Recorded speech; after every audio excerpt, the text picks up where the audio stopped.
Next we will see the consequences of deforestation, कि ये जो डिफॉरेस्टेशन हो रहा है इसकी वजह से बेसिकली क्या इसके रिजल्ट्स हैं। देखिए स्टूडेंट्स, जो ये डिफॉरेस्टेशन हो रहा है, सबसे पहले तो अगर ट्रीज जो हैं वो कट हो जाएंगे, ठीक है, तो क्या होगा, अर्थ का टेम्परेचर बढ़ेगा, ठीक है, टेम्परेचर सबसे ज्यादा जो है वो बढ़ने लग जाएगा। सो जो डिफॉरेस्टेशन है it is resulting in global warming, ठीक है। ग्लोबल वार्मिंग क्या होता है, the average increase in the temperature of the earth. Earth का ये जो टेम्परेचर बढ़ रहा है, ठीक है, that is known as global warming. और उसके बाद क्या होगा, अगर डिफॉरेस्टेशन होगा तो देयर इज हैबिटेट लॉस। बहुत सारे एनिमल्स जो हैं, बहुत सारे इंसेक्ट्स हैं, एनिमल्स हैं, वो उनका हैबिटेट क्या है, उनका हैबिटेट ये फॉरेस्ट ही है, ये ट्रीज जो है यही उनका फॉरेस्ट होता है, बर्ड्स का, एनिमल्स का।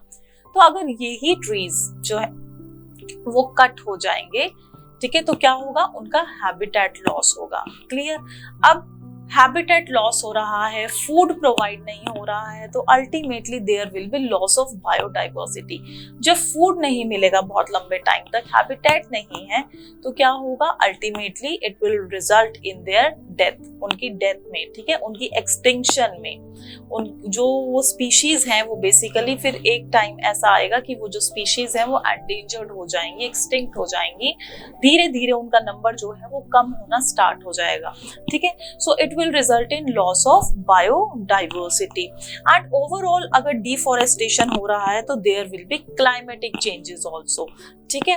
बारिश जो है, रेनफॉल पैटर्न पे इफेक्ट पड़ेगा, टेम्परेचर बढ़ रहा है, पॉल्यूशन लेवल्स जो है वो बढ़ जाएंगे, and next is carbon dioxide levels जो है वो भी इंक्रीज हो जाएंगे। You very well know that कि कार्बन डाइऑक्साइड को कौन एब्जॉर्ब करता है, ट्रीज जो हैं वो कार्बन डाइऑक्साइड को अब्सॉर्ब करते हैं। और कार्बन डाइऑक्साइड जो है स्टूडेंट्स वो एक ग्रीन हाउस इफेक्ट गैस है। ग्रीन हाउस गैस मतलब वो सन की जो रेज है, सन की जो हीट है उसको ट्रैप करती हैं, ठीक है।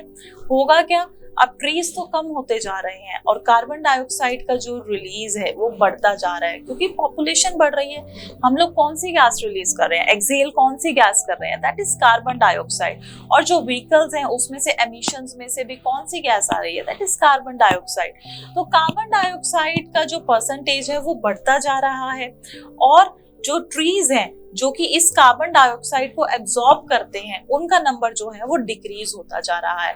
तो अल्टीमेटली जो बैलेंस है वो डिस्टर्ब होगा और कार्बन डाइऑक्साइड के लेवल्स जो हैं वो एज यूजुअल वो बढ़ जाएंगे, इंक्रीज हो जाएंगे, जो कि एट प्रेजेंट भी हो रहे हैं, जिस वजह से ग्लोबल वार्मिंग जो है वो रिजल्ट कर रही है। अर्थ का टेम्परेचर जो है वो बढ़ रहा है एंड यू कैन इवन सी कि इससे क्या हो रहा है, इससे क्लाइमेट पे भी इफेक्ट आ रहा है। वेदर आप देखा करो, मॉनसून सीजन जो है वो प्रॉपर नहीं आता है, बारिश प्रॉपर नहीं आती है। तो जो ये जो पैटर्न है, सीजन्स का जो पैटर्न है, ये भी उस वजह से क्या हो रहा है, डिस्टर्ब हो रहा है।